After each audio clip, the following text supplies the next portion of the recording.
Durante el siglo VI de la era cristiana, Corea estaba dividida en 3 reinos: Goguryeo, Baekje y Silla.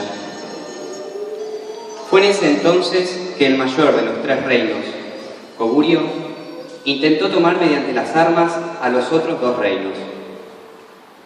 El reino de Silla, el más pequeño, fue defendido por un grupo de jóvenes caballeros aristócratas que, junto a la clase guerrera, se entrenaban en las artes de defensa, en sistemas de lucha y en la templanza del espíritu, buscando ser verdaderos artistas marciales.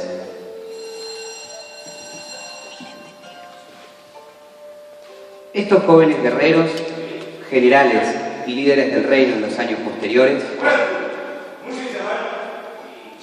fueron conocidos como Hwarang, cuya traducción significa el camino del florecimiento de las virtudes del hombre, y por ello se conocía a esos guerreros como hombres o caballeros florecientes. Los jóvenes Hwarang, durante todos esos años de combate, fueron estudiando y perfeccionando su sistema de lucha, pero al mismo tiempo templaban su alma, no solo en conseguir un verdadero autocontrol, sino también en proteger la verdad y el bien común. El seguimiento de su estricto código marcial, junto con su superlativa técnica de combate, hicieron de los Hwarang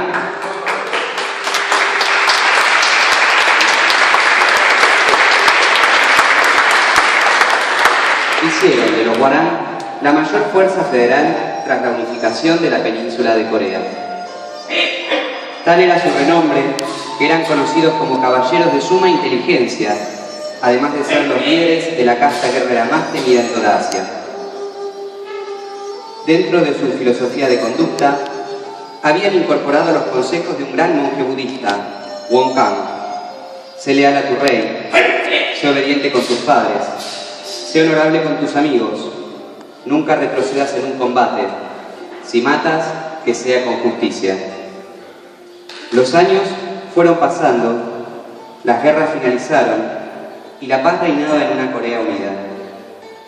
El propósito de los Hwarang había sido cumplido. Ya no eran necesarios sus servicios, pero algo en sus corazones hizo que lo que habían comenzado al estallar la guerra siguiera vivo, y lo siguieron alimentando como una llama a la que se le agrega leña. Los primeros Hwarang fueron envejeciendo. Ya no enseñaban con su cuerpo, sino con su palabra. Pero cada vez más alumnos eran enamorados por ese arte. Los años siguieron pasando. Los primeros maestros ya no enseñaban con sus palabras, enseñaban con el legado que habían dejado en esta vida. Eran tantos los centros de enseñanza en toda Corea que la península les quedó chica. Fue entonces que un grupo de jóvenes maestros que habían visto a los suyos en combate comenzaron a viajar y a desparramar esta disciplina por el mundo entero. Los siglos fueron pasando, el mundo fue cambiando, pero los Hwarang seguían entrenando. La cultura oriental se fue apagando como el sol en el poniente, para que Occidente resplandeciera como la luna llena.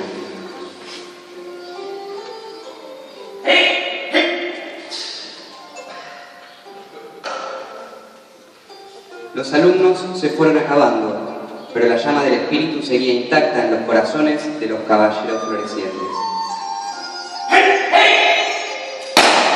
Las artes marciales fueron prohibidas en toda Europa y luego en el Nuevo Mundo, por considerarse artes oscuras. Los Hwarang seguían firmes con su propósito de mantener vivo el verdadero sentido del arte marcial. Practicaban escondidos, relataban su filosofía por lo bajo, pero siempre orgullosos de su condición de guerreros. Y siempre custodiando lo más preciado que tenían, su espíritu marcial.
siglo XX llegó al mundo con una catarata de novedades.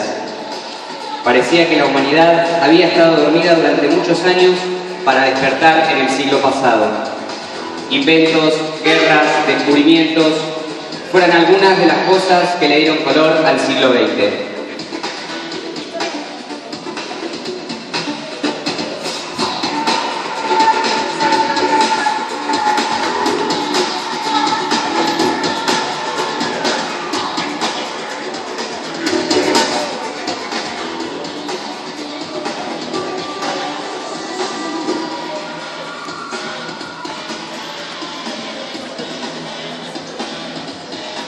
Las grandes potencias del mundo se consolidaron con poder político, económico y militar. Pero el poder militar fue entendido de una manera nueva. Las Fuerzas Armadas ya no se limitaban a un conjunto de fuerzas de aire, de tierra y de agua. Grupos especiales, grupos de inteligencia, grupos de élite con propósitos específicos. La filosofía oriental parecía obsoleta frente a la occidental, que lejos de preservar el bien común y el buen vivir de la gente, buscaba nuevos medios para esclavizarla. Lentamente, una sombra comenzó a cubrir los corazones de todos los hijos de la civilización moderna.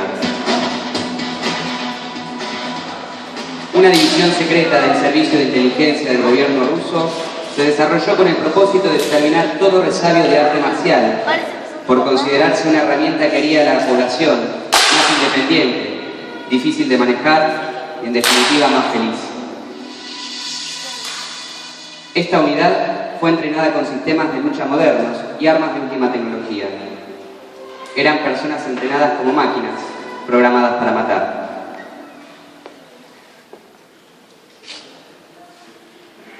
Corre el año 2013, una mañana de primavera, cuando dos jóvenes descendientes de aquellos guerreros coreanos fueron atacados por sorpresa. Ese fue quizás el principio del fin.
Puede quitarse el ejército a un general, pero no a un hombre su voluntad, decía el gran filósofo chino Confucio. De la misma manera, el espíritu marcial no puede ser robado de quien ya lo posee. Podemos ser cada vez menos los que entendemos y valoramos el arte marcial. El espíritu marcial se transmite, se enseña, se acompaña, se alimenta. Y hoy en día sigue vivo y no va a ser posible extinguirlo. En 1955, un general del ejército coreano, el gran maestro Choi Hong-hee, con el mismo espíritu de sus antepasados, funda el taekwondo y nos lo entrega como legado de su vida. Hoy, Ese mismo espíritu nos es transmitido por nuestro maestro, que sigue enseñando, que sigue templando el espíritu, el nuestro y el suyo. Él es el responsable de mantener vivo hoy en nosotros ese fuego del espíritu.